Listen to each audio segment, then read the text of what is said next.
Welcome to It's Time for Success, the Business Insight Podcast.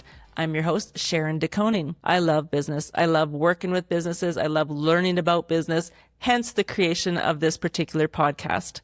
At this podcast, we get to interview other people, and so they can share their wisdom and their insights with you, our listeners, and me as well. I get to learn a lot. This particular podcast is also sponsored by my company, It's Time Promotions, wherein I also get to work with businesses much like yourselves. At It's Time Promotions, we pride ourselves with doing majority of our work in-house. So we do embroidery, we do screen printing, we do engraving, we do all the print for the signs, right up to fleet graphics, full wraps on your vehicles. We have 3 locations here in Alberta. If you have a company and you think that you can use our services, I would really appreciate the opportunity. If so, just kindly reach out to my team at itpromo.ca. Tell them you heard about us on this podcast and receive some special pricing. Thank you, everyone. If you've been listening to our recent episodes, like the one where we chatted with Jeffrey Cullen about the grand finale of selling your business, you know that success isn't just about the numbers, it's about how you show up every single day. Today, we have a guest who is going to help us do exactly that. I am joined by the incredible Jill Payne. Jill is a high-performance coach, author of Be a Dime, and the creator of Energy Management Framework. She's worked with everyone from Olympic athletes to Google and NASA, and today she's here to help our small business community find that extra gear. Jill, I'm so happy to have you here. Besides Thanks that quick for having me. Yes, I'm so stoked for this, actually. Once I talk, you talk, chiz is what you say. Once he's recommended you, I had to reach out to you, and I'm so glad he made that warm intro. So tell our listeners a little bit about yourself before we jump into some of these questions. So I've been a coach and a speaker for about 15 years. Originally, I'm from Nova Scotia, and now I live in Victoria. I have a daughter who's 5 years old, single mom to a little one. So energy has been a real important piece of parenting, as well as being a business owner. Yeah, I love what I do. I love to talk about energy. I love to help people feel better. All of it. We talked a little bit about, before we started recording, about how energy, I think as business owners, we work. We just work and we work and we work. And I think then we're approaching burnout, and I've been to that where I can sleep for a whole day straight, and I'm not burned out, but I'm probably pretty darn close. Yeah. So sometimes we think it's maybe time, that we don't have enough time, but I believe, or you believe, that it's more to it than time. Yeah, time is one piece, but I think it's more about the capacity. And I think as a small business owner, there are so many things that come up and so much pressure you have on yourself that it's taxing to carry all of that, And I see people that they start their own business because they want to have a nice flexible schedule, and they want, and then they're just like, they're working all the time, So I get it that usually we start a business because we're passionate about something, and that passion does really lead to potentially, just kind of frying your system. So I think business owning in my world, it's more about how do I get myself on a good channel? How do I remind myself that I love what I'm doing? How do I stay in that place of, really enjoying the craft that I've chosen instead of worrying about all the little things that I can't control, So how do I get enough capacity? And I think we do that by enjoying what we're doing. I like your phrase, a good channel. Good channel. Yeah. So Be a Dime, basically the idea is that everything I put on a scale of 0 to 10. So a dime is being a 10 out of a 10. Okay. All right. So that scale becomes how we check in with our energy. Where am I on a scale of 1 to 10? It's how we become self-aware. Okay. And then the formula for how you manage your energy is what you do with your body, what you choose to focus on, and the dialogue you use with yourself. So that's what's going to regulate you. Okay, so somebody's listening to us right now. They're feeling on a dime. Yeah, so I think everyone should check in right now. Yeah. Okay, so we're going to check in. Say, like, our listeners I'm feeling right now, because I feel I've been in this chair with these headphones on all day. So I'm going to say I'm about a 6 right now. What do I do? So now we say, okay, so what have you been doing with your body? How do you feel? I've been sitting in my chair all day. Yeah, so you're feeling, what is it? Frustrated, irritable, restless? Tired, actually. It's a lot of brain power. And then tired. How does your body, what do you do with your body? Like, what is your body doing when you feel? Yeah, exactly. So like we're feeling like this, right? And then what are you focused on? What have you been focused on all morning? Honestly. Focused on, honestly,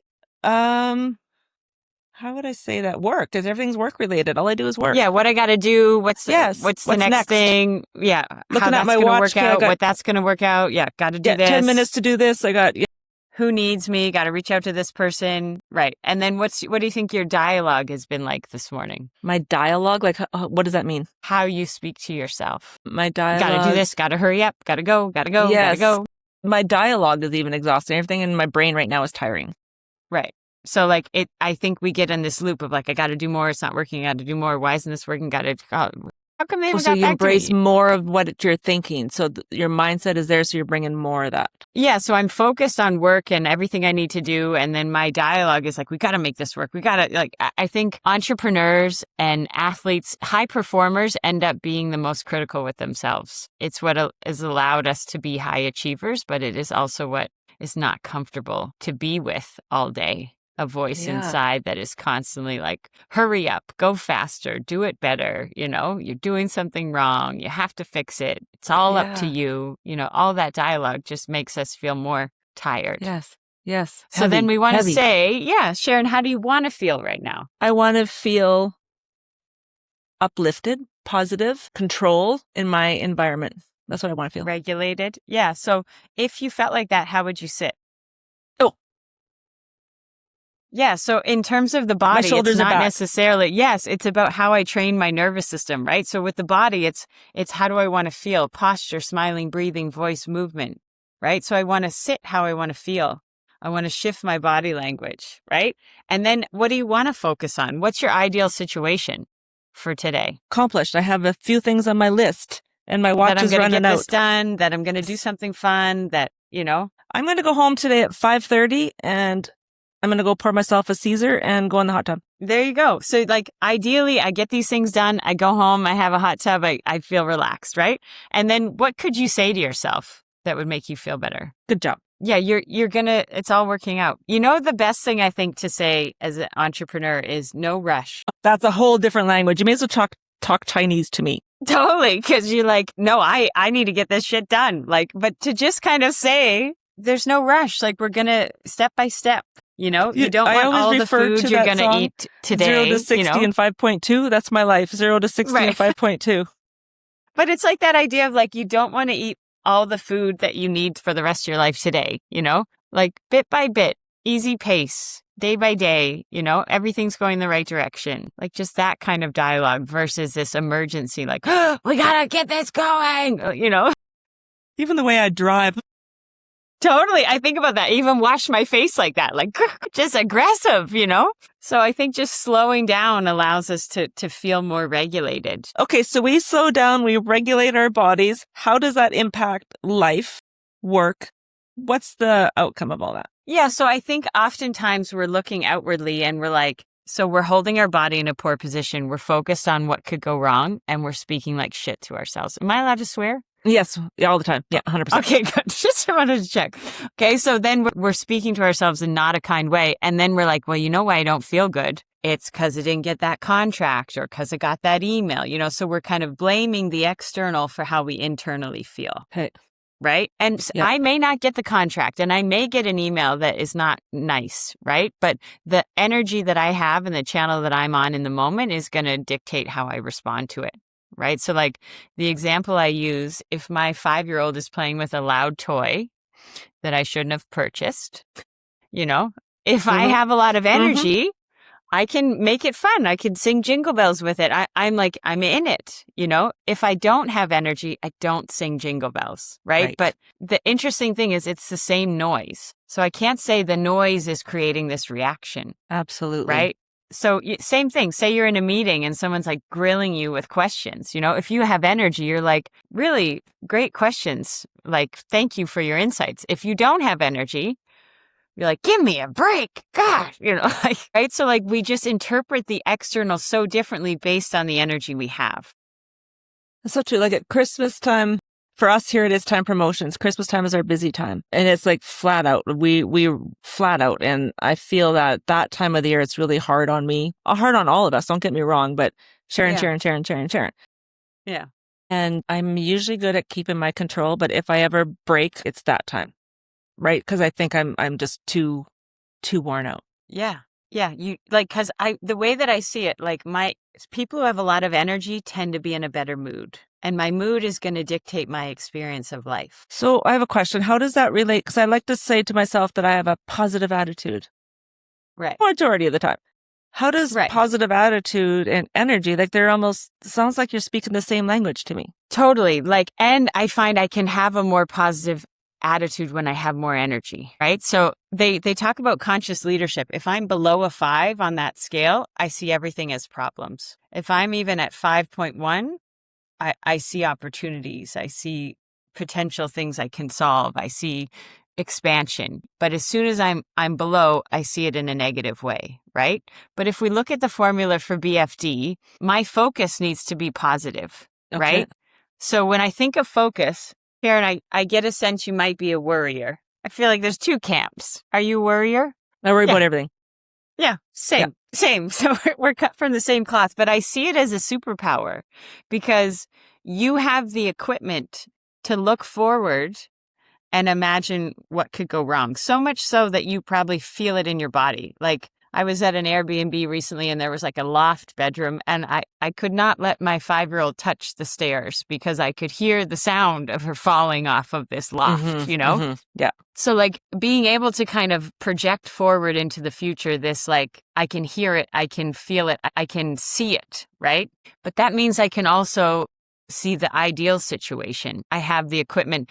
Like I have my partner right now is very present, does not worry, right? So she doesn't have the ability to look forward and imagine what could go right or wrong, right? But I think if we have the ability to worry, we also have the ability to imagine what we do want, right? And the future hasn't happened yet. So we need to realize that like neither one has happened. Which one makes me feel better? Interesting. The story I tell in the book is this story of driving to the airport in New York City and being late for a flight. And we've all been late for a flight where you're like, oh shit. Yeah. Like it's a panic. There's a visceral feeling that you feel I am late for something important. I hate that feeling. Right? I hate it. Totally. And I'm in this Uber and I'm saying, oh my God, what if I miss it? What if I can't get to this workshop I have to do? Oh, you start stressing. But in the Uber, I have not made the flight and I have not missed it. Focusing on one of those is going to affect how I feel during the drive and the way that I show up at the airport. Right. So everybody listening right now, you're in the Uber about something. It hasn't gone the way you want it. It hasn't gone the way you don't want. So choosing, I don't think that my thoughts are going to change the outcome, but they're going to change me in the outcome.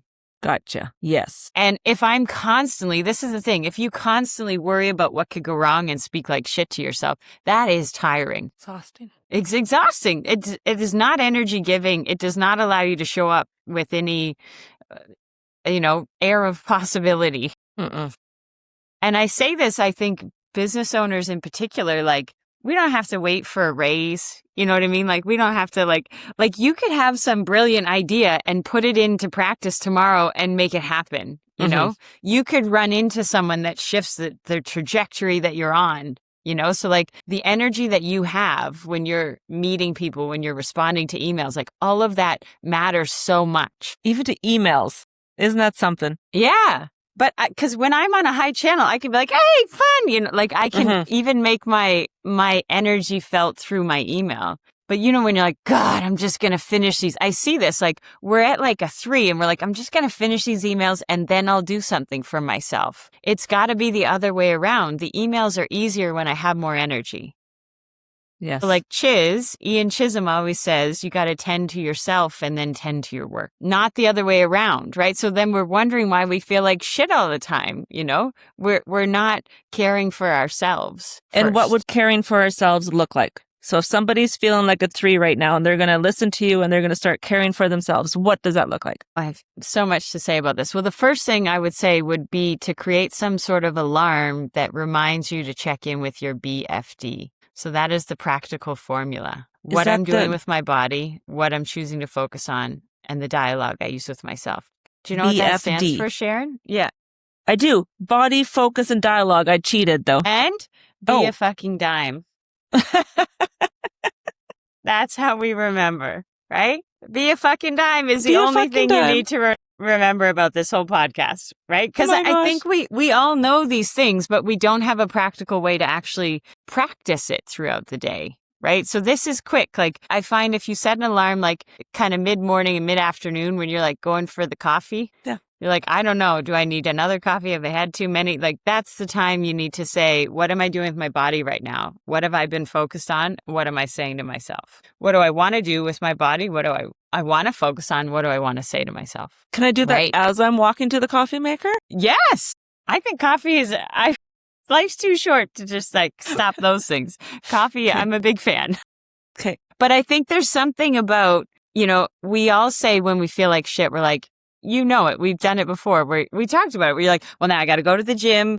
I'm going to eat perfectly. I've got to get into the cold plunges. I got, we have this list of like, because there's so much information about what we need to do to feel well. Mm-hmm. Too much. Like in all of my coaching, in all of my one-on-one time with very high achievers, I don't know anyone who does all of them. Okay. Right? So to ask ourselves to do something that we don't have capacity for is not loving, right? But we're doing that to ourselves all the time. So we have it backwards. We want to get ourselves some capacity, and then you'll want to do the things that are good for you. So capacity as far as doing, like me going to the gym. I would say capacity and energy are the same thing. So if I manage my body and my focus and my dialogue over the course of a few days, I will have more energy and capacity. I will wake up and I will say, I want to exercise because I have energy, right? Because right now it's like, I have to exercise. Yeah, not helpful. So I get that like we dread, it is not fun or kind to ourselves to drag ourselves to things that do not feel good over and over and over again. But if we can focus on that, I think I'm picking up what you're laying down. If we can focus on the capacity and the energy, get us into that, I don't know, even like an 8. Is that a positive for a dime? I don't know what number 7. I'm looking for. I would even give you a 7. 7 would be good. So if we can focus on that, I think we can show up better for our work, for our team, for our customers, for our community. Is that what we're picking up? Am I picking up what you're laying down? Yeah, and I think the biggest thing is how you feel. So like how you lead yourself is how you lead others. Interesting. Yes, I need to lead myself well so that I can show up for all those other things. But like, I'm also concerned of how you personally feel on a daily basis. Mm-hmm. So I think we need to do it for the reason that we want to feel good and well. And in turn, we will show up differently for the people around us. Okay. All right. So you talked about the 10 out of a 10. Energy is your most important business asset, is what I had written down here. 100%. So you can get through the day with a positive mindset, productive, feel accomplished. Am I picking up right? Yes, all of that. But that is going to come from what you're focused on, how you're speaking to yourself, all of that. How I speak to myself. Yeah. I mean, your dialogue, I think, is one of the biggest things that creates your experience. Okay. So what would be an example of how people should be speaking to themselves? Today's going to be great. I really believe in what I'm doing. I can do hard things. I can always find a way. I really believe in what I'm offering. The right people are always in the room. It's all moving in the right direction. Like that is not, I do not think that is how we're speaking to ourselves on a regular basis. We don't do that enough, do we? It made me think when you were talking, that little, I think it's on Facebook, where that little girl standing in front of the mirror. Yeah. You ever see that one? I forget how much she always says, but she's just swinging her fist and she's talking to herself and she's the best person. Like it's the cutest video. We don't do that. Like we I don't know do why. that. So there's a lot, I'm doing a lot of kind of a deep dive into emotional intelligence assessments. Mm-hmm. And what I found in like some of the highest leaders that I'm working with, self-regard is one of the lowest EQ skills. Why is that? So I think what I see is actually self-regard is low and self-actualization is quite high. So these are like high achievers. We've got goals, we've got vision, we've got targets we want to hit, right? But we like ourselves okay, but we think we'll like ourselves more when we get to all of these goals. So what happens is we're like outsourcing our self-regard. I'll feel good about myself when the external world tells me that I'm good, That's kind of Instead sad. of Totally, but it's true. Like you can see, and then people feel like shit. And they're like, I'm going to run a marathon. That's also external. Like if I'm getting good feedback from my boss, I feel good. If my bank account is really positive, I feel good. Like if my house looks right, if my body looks right, like there's just so many external factors that we require to let us know that we're good. Right. So yes. And all of us,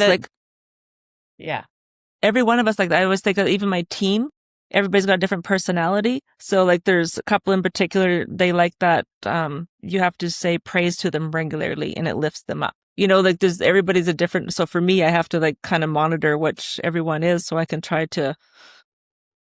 Right. But wouldn't it be great if everybody could have this internal sense of self-regard, right? So I've come up with kind of 3 things that I think create an internal sense of self-regard. And the first one, I think this is really interesting. Like we've got that scale of 1 to 10. So knowing where I am on that scale is great and knowing what I need. But self-regard is going to come from actually doing what you need. Okay. So knowing where I am, knowing what I need. Yes. And then actually doing it. So like, for example, you could sit here all day and be like, I am thirsty. I need water. But when you're like, yeah, probably am. When you actually stand up to go get yourself the water, that's when you're starting to create self-regard. I matter. I'm important. I'm listening to what I need, right? So if you think about parenting, like you would never say like, I love my kid, but I don't take care of them, So like to really have a good regard for yourself, you have to care for yourself. So I think what's interesting, even when you have that example of like giving praise, I think for team members, yes, we want to support each other, but what is more supportive is giving each other space to support ourselves. So like I could get you a glass of water, but then you don't get that like I'm important, I'm listening to myself, So like there's something about, same with the praise. Yes, you can tell them nice things, but what would be more meaningful is them telling themselves nice things. How do I help them do that? You got to share the podcast. It's right here. It's right here. Just tell them to listen to the podcast, clearly. Really? Right? Because I think you forget.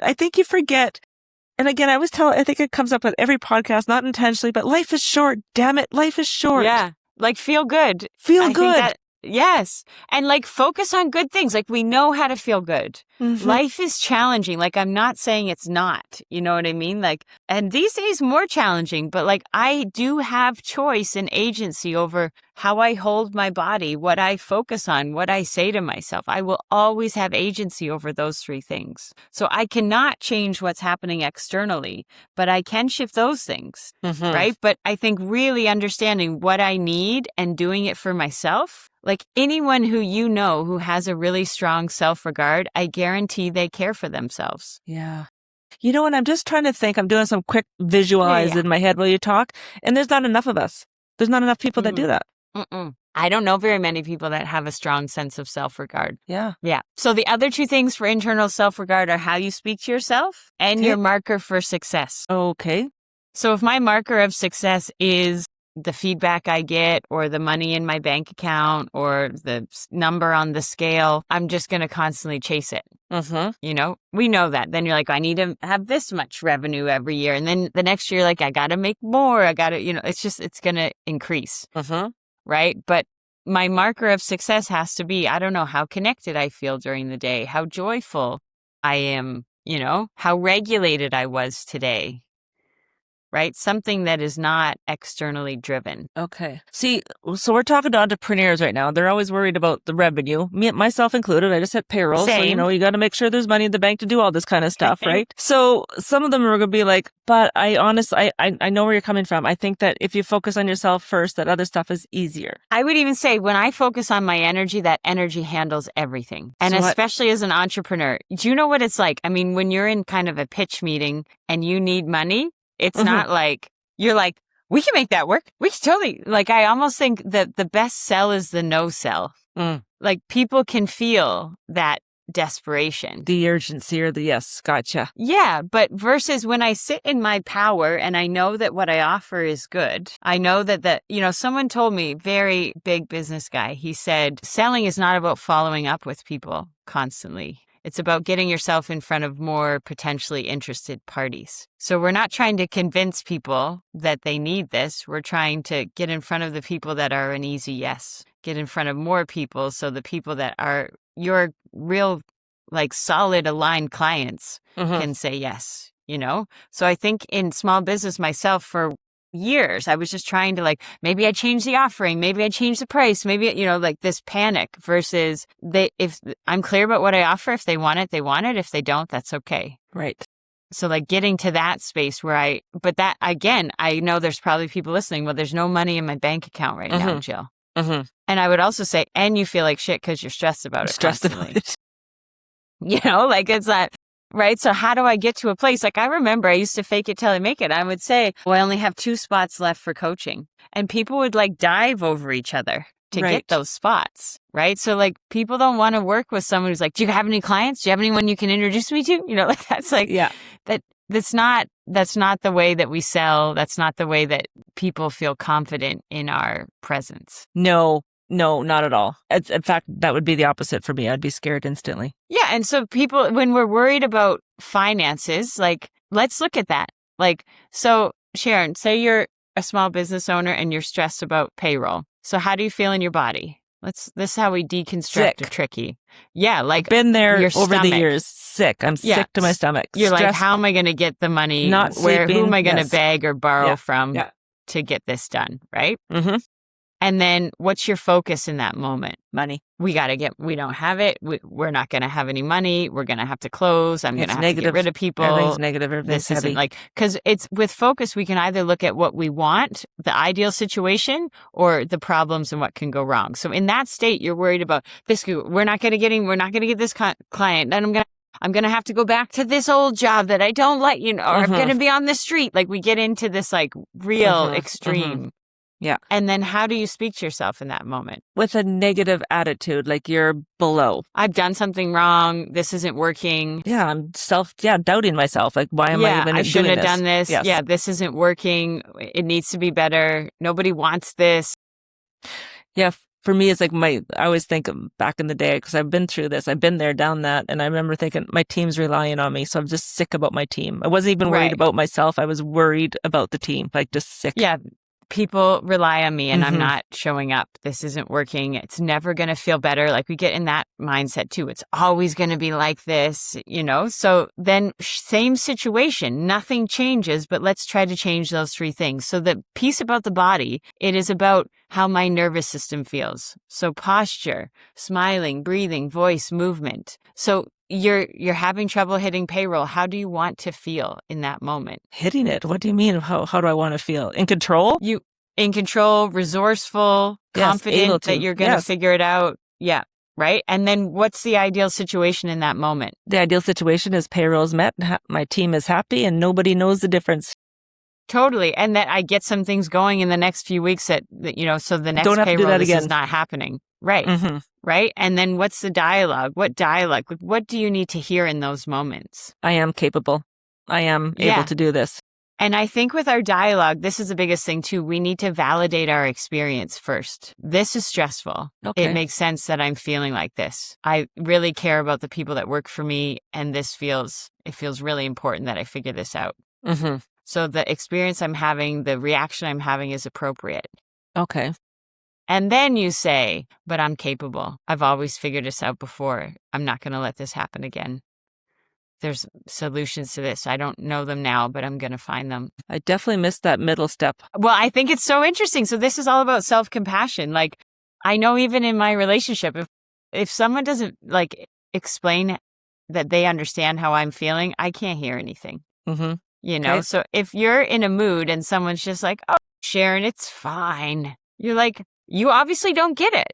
You obviously weren't listening. So, like, I always say in energy management, at a 10, we're detailed positive, right? So when you're at a 10, you're like, it's amazing and this is great and this is going good. Like, we can really get detailed about the positive things that are happening.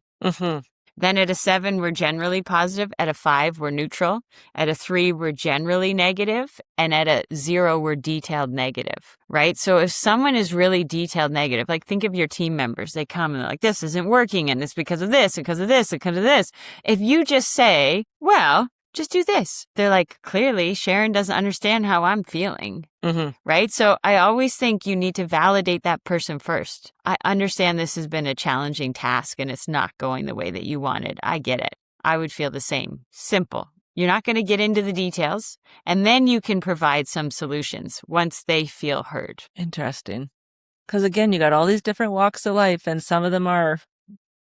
I think that's like the next level of energy management. Like once you start figuring out your own energy, it's like, how do I interact with people on different channels? Like this is the biggest question I get after all my talks is someone says like, I'm feeling like I'm on a good channel, but it's the people around me. Yeah. They're on a low channel. Even relationships. 100% taxing. I must say when I'm alone, I feel very peaceful. My husband's he's in the field right now. So I'm like, I get to go home and the house is to myself. I'm all like, right. But here's my tip for you. Like, so if he's, if someone is negative around us, like I get this, I just had a client. She's like, my husband owns his own business, and every night he comes home complaining and she tries to kind of be like, well, have you looked at it this way? But like, he does not want that from her in those moments. And it's causing so much tension. So I think the biggest thing is like, I cannot affect someone else's channel. The only thing I can determine is my own channel. It's so true. But when I think I'm responsible for other people's emotions, I'm going to allow myself to lose my energy trying to get them to feel a different way. But you know what? The easiest way for them to feel a different way is for you to stay on your high channel. I have a story for you. So back in the day, yes. I thought for sure this is a relationship. It's not business-wise, so people bear with me. And I think I've mentioned it in a different podcast as well. But I listened to a book and I was in a negative spot in my mind, my relationship.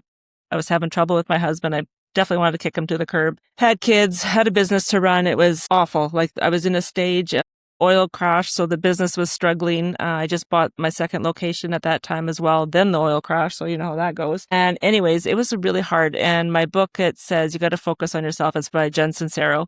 And I just focused on myself and being happy. I didn't worry about him. I didn't give any energy to him. I couldn't give any more energy. I had to focus on myself. So all my energy went to myself and my mind and I powered through it. But took about 6 months of constant on myself and focusing on myself. Yeah. I mean, I think that a lot of us, we have a tendency to scan rooms and know how people are feeling and what they need, which can sometimes distract us from how we're feeling and what we need. Yeah. So I think that's the biggest thing. I used to give people this idea. So I would say when your husband comes home, most people, they meet their person on the channel they normally meet on. Like, oh, hey, so I would say, just imagine, do this when you see him later. Imagine he's just done something that you've been asking him to do forever. Don't say anything. Don't say anything. Okay. But like, as soon as you talk to him, your voice is going to be like, hi, and like what I notice is when we're on a high channel, especially the people that love us want to match us there. So like someone on a high channel is more powerful than thousands on a low channel. He will come up and meet you there. And he did. Like, that's exactly what I was trying to get at. Like he literally, it went, I don't know, but I had to focus on me. I couldn't focus on him to come up with me. I had to focus on myself and he come too. Yeah. We're still married. Everything's great, Well, I always say like, I think that this happens. It's like either you're a match or he'll fade away effortlessly and someone else will become a match, right? So it's just like, I'm not going to leave my channel to try to connect with someone on a lower channel. I'm going to stay on I can't get sick enough to help a sick person feel better, That's right. I need to maintain my high channel to be able to help, because that's what I realized. Like, we're not trying to be a 10 out of 10. So that I used to think that I just want to hang around 10s all day. If you're not a 10, you're not managing your shit and we're not friends, Right. And now I'm like, I think that we're not always on a 10. There is no channel that is bad or wrong. It is impossible to be on a 10 all the time. I created this from this idyllic space in Costa Rica where I was surfing every day and then I had a child by myself in a pandemic, and it was like, holy shit, I created these principles for myself, it really got stress tested. So I think there's just something so powerful about, just understanding that I need to focus on myself if I'm going to be helpful for other people. Even as a team. So I would say right now we got the right seats, or the team members got the right seats on the bus. our team is perfect, but we've had hired before in the past where they're not a fit. I don't know where they fit on. But it's just not, I don't know how to word it. But you talked about like somebody fading out. That's what happens with the team here. Yeah. I don't but I think necessarily if we fire them. focus on them, if we focus on them and try to make them comfortable, you're enabling them to stay the way that they are. Yes. So like stay on your channel and create that distance that makes it uncomfortable for them. Mm-hmm. And either they'll fade away or they'll come up. Because the mismatch it's not comfortable. It won't stay like that.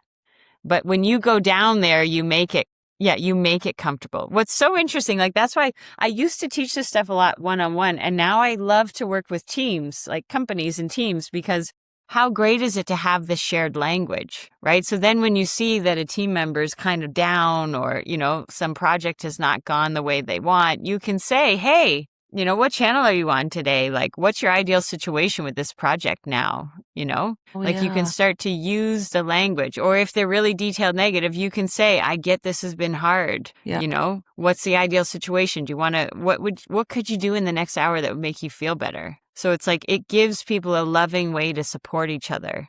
Yeah. Yeah. Than just saying like, oh, Sharon, you're negative today. That's like, that's not really helpful. But like to notice, sometimes we don't have the self-awareness of what we're doing. So to have people around you noticing it because they want you to feel better. So, right. But also giving them space to help themselves and giving them tools to help themselves, because I think that is the shift. Yeah. Okay. Of like, if you have to support someone so they can feel better, you're going to have to continue to support them so they can feel better. And that's draining. Okay. Yeah.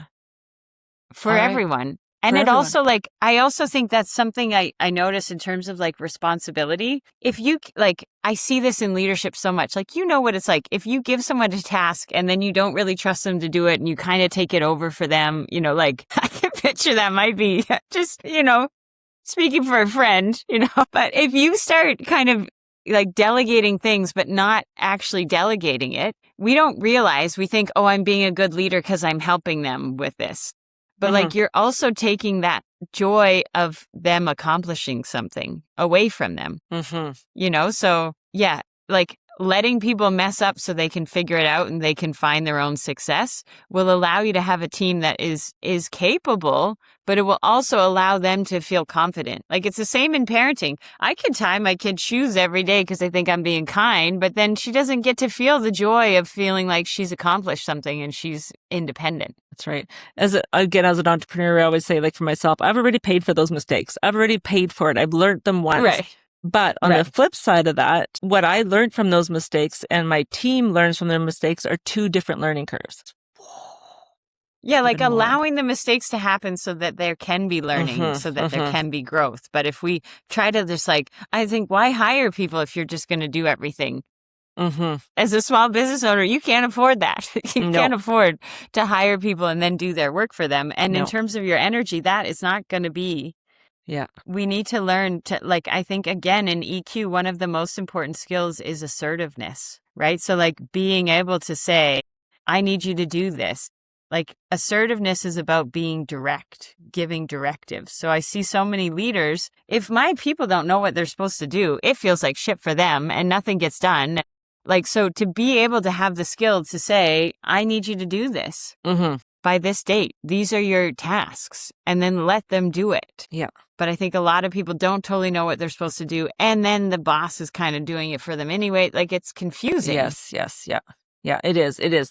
One thing he had here at It's Time Promotions, and I've mentioned it more and more over the last, I'd say, year even, which we've been doing this for 19 years here in Alberta. But anyways, back in the day, I used to know if a box come in for shipping in the back, say it's 24 hats for somebody, I would know whose order that was. Or if somebody come in, I would know what they got in the system, what's going on. Now, clueless. Absolutely clueless. Congratulations. It's a win, right? It's the weirdest feeling. It's the weirdest feeling. I have no clue. But you can't hold all that in your brain, you know? Like, it's just like, that's going to take up a lot of capacity. And if I can really delegate things, then I can also have more energy. Like, I think small business owners need to look at, why did you start this? Why did you, like, and that's my marker of success is my schedule. Okay. I don't know if I have a marker schedule. Yeah. I mean, well, let's think about it. Like, when you get to the end of a day, what is the feeling you want? I don't know.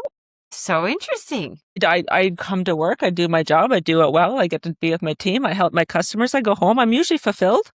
Right. And what's that feeling? Fulfillment, maybe. Maybe fulfillment is your marker of success. Maybe then, because like I don't know. It's so true because success for everybody is different. Some success is money, some could be time off, some could be, I don't know. There's so many different things. Yeah, picking your kid up at school, like, yes. Right. So like, I do think that, I think that being a dime, like everyone's definition of dime is also different. Mm-hmm. Right. So whatever your definition of success is, like Sharon, what are the characteristics of a successful person in your mind? Someone who's successful, they are? For me, giving back. I think giving back. I'm a huge giving back, whether that be time, whether that be knowledge, whether that be, I don't know, volunteering, that kind of stuff. That's for me, that's success. Right. That they're giving, they're generous. Yeah. Yeah. So like when you're your most generous, that's you as a dime. Okay. Right. So like the ones I like confident, calm, connected. Okay. I see those kind of curious. Okay. Like that, like. Those are, okay, mindset over more so what they're doing. Okay. Yeah. But even that, I mean, there's also things that they're doing, right? So like, yeah, my marker of success is also someone who's, I remember when I was young, I would go to the dentist with my mom, and it's like 11 o'clock in the morning and you're like in the car, not at school. And I remember thinking, this will be my life. Like I will be out and about during the day. I will not be at a desk working for someone. Like I was clear that I wanted that freedom, Mm-hmm. So like that clearly, like when I think, oh, revenue's not great right now. Like that is my marker. Like revenue's up and down, but that is always stable. And those markers can change, can't they? Of course. Of course. They have to. Okay. Yeah. And like right now I have a young child. So like, yes, I want to have a free schedule, but when she doesn't want to hang out with me anymore, then my marker of success will probably be something different. That's in about 7 years, by the way. It's 12. Is it going to happen? They're going to stay in the room a little bit more. They're going to start ignoring you. You're not going to be cool at all. Just saying. Yeah. Yeah. So it's coming. Okay. I think we're chatting a lot because I feel like you're my person here, but can we talk a little bit about managing the noise? That's one thing I had because like as entrepreneurs, there's squirrels all over. They run around my office. They crawl through my ears like they're everywhere. Yeah. How do we do that? I think it's, again, getting focused on what's your ideal situation, what you want, how you want to feel. So sticking with that BFD, like I was thinking about it, like, I don't know, we're looking at the internet, we're looking at all these different things that people are doing and I should do this. And I think, and now AI, I got to get on board. I got to do this. It's just like you're totally going in every different direction. But like, how do I want to feel today? What do I want to focus on? What do I want to say to myself? Right. So, and if I don't want to focus on what everyone else is doing, I don't want to say to myself, oh, I got to do this. I got to do that. Like there's something about staying in your lane and knowing what you're after here. I did a podcast with, I forget, I should know this off the top of my head, but I don't. She talked about clarity breaks. But I wonder, like, so clarity breaks, like for me, if I would just sit quietly in the morning and do this BFD, is that what it was? Yes. E? Yeah. Be a fucking dime. Be a fucking dime. I was trying to think of your analogy, but better than body, focus, and dialogue. I like the be a fucking dime better. Okay, anyways. So if I was able to focus, do you feel it's beneficial for people to focus on this and write it down or just think it regularly? What's your take? I think you can write it down. My other tip, it's a journal. And if any of your people want to send me an email, I will send them the journal. So what it is you write down what you have planned for the day. So this is a way for people who don't sleep well, you could do it the night before or in the morning. You write down what you have planned for the day. We all have it written down, But for each meeting, you want to write out what is your ideal situation. Okay. Right? So instead of I find sometimes we look at our day and we look at the one thing that's going to be hard, like, geez, that's going to be difficult, right? So you want to look at your schedule and literally write what the ideal situation for each event could be. It doesn't matter if it happens, but you're looking forward and you're imagining what you would like, right? Then there's 3 other questions. How do I want to feel today? And how will I practice it? So Sharon, for example, if you wanted to feel calm, what could you do to feel calm? If you're going to tell me to meditate, is that what you're going to tell me? Well, whatever. What is calming for me? A bath and below deck, Okay. A little reality TV show and a nice warm tub. I'm golden. So like whatever it is. Yeah, whatever it may be. I have places to go. Yeah. Right. But I think there's something about like, if I want to feel productive, I make a list of things to do. If I want to feel strong, I go to the gym. If I want to feel connected, I call someone. So I think sometimes we're not connecting. If I want to feel a certain way, there's actions I can actually do. Okay. Like I am in control of how I feel. Right. So how do I want to feel today and how will I practice it? If I want to feel joyful, I can put on a fun song, so like there's things we can do. And the next question is, what can I appreciate today? And trying to go into detailed positive. So instead of saying, I appreciate my family, like pick a family member and pick the details of the things you appreciate about them. Right. And then the last question is, what do I need to hear from myself today? So this gets into the dialogue piece of like, what am I waiting for someone to say to me that I could just say to myself? And this is all in your journal that you have? Yeah, it's a 1-page thing. So that would be what you do for the day. So when I'm writing out my schedule, I'm thinking of the ideal situation. That is my way to practice. What am I focusing on? Okay. Right? How do I want to feel? How will I practice it is about the body. And then what can I appreciate is my focus. And what do I need to hear from myself is the dialogue piece. So like for anybody listening, that would be the fastest way to get your energy and capacity up. I swear, I spend most of my time in coaching talking about why people can't do what's good for them. Do you know what I mean? Like, we have all kinds of excuses. Totally. But like, it is not about your willpower. It is not about your discipline. It is about your capacity. I blame everything on my lack of discipline. Your lack of discipline is your lack of capacity. And once I have more capacity, I have more discipline. And you know what they say? Self-discipline is self-love. Okay. So there's another shift for you, right? So like, you can say like, I really want that, third piece of pizza, but I'm going to feel like shit if I have it. And I love you too much to put you in that position. I know you want to watch another episode of that show, but you're going to be really tired tomorrow. And I love you too much to let you do that. So your discipline becomes your way for caring for yourself. I love that so much. I never thought of it like that. Yeah. I should have. Like you want to have a good day. You want to be able to move your body as we get older. Like that's why you're going to the gym. Yeah. But even if I would have had this podcast yesterday, I wouldn't have had potato chips before I went to bed. I think it's also about being so gentle with ourselves. Like it is not helpful to like do things and then be mad at ourselves about it. Like no, I quite enjoyed them. I did. Well, there you go. You do you, I think it's great. Enjoy it. Like if you're going to eat it, enjoy it. Enjoy it. Yes, that's true. Yes. I was going to show you because you talked about your journal and how you got to write it down. It's a 1-page. So this is, I don't know if you can see it, but it's called Eat That Frog. Have you ever heard of it? It's a book. Yes. It's a great book. Yes, where you do the hardest thing first. Yes. It has like your tasks for the day. So we had made these on, well, except this one's kind of dried on, but just on dry erase. We made them here at work and all my team members have one on their desk and that's what they write down. But I like the idea of yours because sometimes it is a mindset. Like that's great for work, but for one at home would be brilliant for sure. I just think, honestly, we look at our day and we probably look at the hardest thing and dread it, Mm-hmm. So to just kind of imagine how we want things to go. And that's what I'm saying. Like being a small business owner is being a visionary. We are visionaries. And you need energy to have I can see a compelling future when I have energy. I have another thought on this as you talk about. So at the end of the day, I'm exhausted, 100% exhausted. Like when I go home, I'm pooped. And I always say to myself that I'm introverted and I am. And so I'm on all day. Like I'm on all day. All day I'm on. So when I go home, I'm like, ugh. Right. But maybe there's more to it than that. Maybe I'm making excuses. Okay, here's my favorite thing. Are you tired or are you low energy? Low energy. Yes. Okay. So there's a distinction, right? Yeah. So like my mom, I'm from Nova Scotia. And she used to travel to Cape Breton and she'd drive 5 hours and she'd come home and she'd say, oh, I'm so tired. And I'm like, you've been sitting down for 5 hours. Like, I don't think you're tired. Yeah. I think you've been driving, holding your body in a poor position, focused on things that could go wrong, speaking like shit to yourself, So like you've had 5 hours of low energy.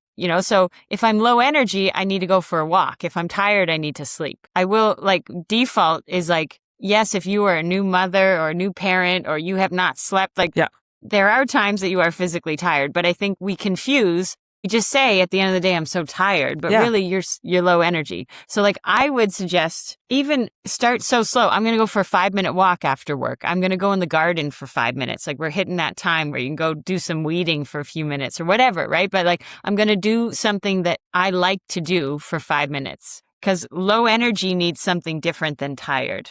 But if we always say that we're tired, then we just we just rest, Uh-huh. So like, I think it's almost trial and error. Like, do something for your energy and see if you feel better. That's how you'll Okay. know. I'm going to do that.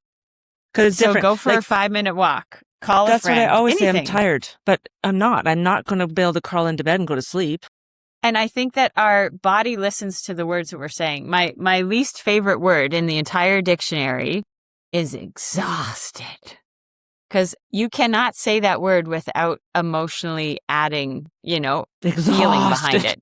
You don't say like, I'm a tiny bit exhausted today, like it comes with all the emotions, right? Yeah. And I swear every single cell in my body then says, okay, boss, so I would notice, Sharon, what you say to yourself when you come home. I'm so tired. I can't do anything. I need to rest versus this is my time. What do I want to do? How can I feel better? What do I want to do? Interesting. So I do not think we came here to work all day and then feel tired at night. Like there's things that you like to do that you want to do, and that is your time to do it, There is. So, and I also think that journal is helpful because you need to write out all the things you have planned in the day, especially what you do after work. Okay, because like right now I don't know what to do after work. I just go home. Okay, let's plan it. What are you going to do? You're not going to be tired because you talked to me today, so you're not going to be tired. What am I going to do? What am I going to do? I can't even really, well, I could. That's a poor excuse. I got my 2 dogs in a new location. I wonder what they'd like to go for a walk. That's what I'm going to do. I'm going to take my dogs for a walk and hope that they don't attack any neighbors or do anything And you could silly. even make it more fun by like putting on something to listen to, calling someone that's fun to talk to, like I think we want to make these things like the things that are good for us, we want to make them fun. Like I always say, if someone's not able to follow through with their like morning routine or whatever, it's probably because it's not fun enough. And why not make it fun? Okay. So like maybe a walk with the dogs is not as fun as a walk with the dogs while you're on the phone with your bestie, Right. Yeah. Okay. Oh, my dogs are going to wonder what's happening tonight when we get home. All those questions I think I got covered. Why taking care of your energy is actually the best way to support your community and team. I think we've touched on that. Probably. Yeah, how you lead yourself is how you lead others. How I lead myself, Ian how I lead Chisholm others. says the conduct of a leader creates the atmosphere around them. He did tell me that. Did he say it in his? Yeah. Because I think about that all the time. But how do we create the conduct? How do we create our own conduct is how we manage our energy. It's okay. I love it. You guys basically speak the same language, but different. I feel like I'm the lead self and he's the lead others. Yeah, but you need to focus on what you're talking about and then listen to what Ian has to talk about. Also, you got to focus on yourself first before you can lead others. Or we know the leaders that are not focusing on themselves. It is not a powerful, sustainable place. Is even like we talked about earlier, like burnout happens. You can't have a growing business. You can't have a lucrative business. You can't support your team to the proper or your community if you're exhausted and you're tired and you can't do what you're supposed to be doing as a leader. And I do think opportunities come to you when you're on a high channel. Opportunities that you couldn't imagine, Yes. Or being able to see them. Yeah. Like just being open to new ideas. It does not, if I am in survival mode, how am I going to pay payroll? I got to get this. Like, even if I'm in that space, that's not helpful. It's not that that's not justified, but focusing on that all day is not helpful. Absolutely. Okay. So let's talk. Tell me how our listeners can get a hold of you if they need to chat with you. Yes. So my website is jillpayne.ca. Also, you can find me on Instagram, B_A_dime. I've got lots of coaching programs. I love to work with especially small businesses because I think if you can get your staff all kind of rowing in the same direction, it's easy because you've got small numbers, versus big corporations. It's more taxing, but this stuff can, make an impact very quickly. I want to just clarify for your website. So it's JILL, Jill Payne, PAYNE.ca. Yes. Correct? Okay. All right. And then our editors will put those in the notes as well. So they can just click on that. Yeah. And there's also the book. The book is another way to, I feel like a lot of people, I work with them corporately and then they're like, I wish you could talk to my wife or my husband. And I'm like, now that feels like what the book is for, so it is a good intro. It's a good starting point. There's a little journal at the back of the book, a little workbook, and there's a QR code that takes you to a digital dashboard that has the course. So, sorry, what's the website for the book again? The book is on my website. It looks like this. Oh, okay. Oh, Be a Dime. Actually, I was looking on that. Okay. How long have you had that out for, Jill? Almost 2 years. Good I for feel you. like I wrote it when I was single parenting a tiny child in a pandemic. I don't even know how it, one of those things. That's so cool. Someday I'm going to write a book. I don't know what it's going to be on, but I'm going to write a book. Oh, you let me know. I'll connect you with some people. I got you. That can help me write a book? Yeah. Like the editing? Yes. Okay, I'm going to do that. I always tell my husband, I'm going to write a book as soon as you buy me a lake house. As soon as you buy me a lake house. And you can write and you'll have an office over the lake. Yeah, over the lake. Yeah, you Wearing need big to have fuzzy that if slippers. You're going to write a book. Then I'll write a book. Yeah. Like he's just going to buy that for me. It'll just come out of you there. Yeah. Okay, I think I'm going to sign off. Anything that we missed for our listeners before we sign off? No, that's it. I just think your energy is your only job. That's it. Mic drop with that one. Holy doodles. That's it. Yep. That's perfect. Just focus on that and everything will work out. Okay, I'm going to ask our listeners to subscribe to this episode, share this episode, and to reach out to Jill at Jill Payne, PAYNE.ca, to learn how to be a dime is how I have it. And then you can also purchase your book off your website, or is it available on Amazon as well? It's on the website. It's on Amazon. Okay. Yep, it's on Indigo. So we'll put those direct links on there as well as your website. Perfect. If you hit a learning curve with burnout or have a question about staying motivated or mindset that we just talked about today, how to flip that over a little bit to your advantage, please reach out to Jill. And also, if you have a story that you'd like to share on this podcast, sometimes it's a learning curve that you've encountered or something that you're expert at, you would like to join us on our podcast, please reach out to us. We'd love to have you as a guest on our podcast. And until next time, keep your energy high. I added that for you. Keep your energy high. Be a dime. It's nice. Stay curious and remember, it's time for success. Thanks, everybody. Thank you.